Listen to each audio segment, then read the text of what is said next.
എനിക്ക് അപ്പോ ഇത് എവിടെ പോയി കിടക്കുന്നു? എന്താ?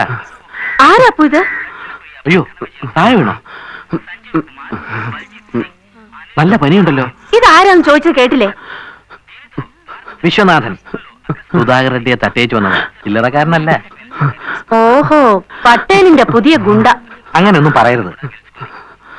സ്വന്തം ഒന്ന് പറയാൻ ആകെ ഉണ്ടായിരുന്ന പെങ്ങളെയാ സുധാകർ നശിപ്പിച്ചു കൊന്നത്. അതിനാ അവനെ തീർത്തത്, അല്ലാതെ ഗുണ്ടയൊന്നും അല്ല. അയാൾക്ക് തീരെ വയ്യ കേട്ടോ. മുറിവിൽ നിന്ന് രക്തം ഒരുപാട് പോയിട്ടുണ്ട്. ആദ്യം ഇയാൾ എവിടെയെങ്കിലും മാറ്റിക്കിടത്ത്, ഇല്ലെങ്കിൽ ചാവുന്ന കാണേണ്ടി വരും. എന്താ വീഴ്ച നിൽക്കുന്നത്? അല്ല, മാറ്റി കിടത്താന്ന് വെച്ചാ ഇവിടെ ഇപ്പൊ എവിടെയാ? തൽക്കാലം എന്റെ മുറി കിടത്ത്. എന്നാ താങ്ക്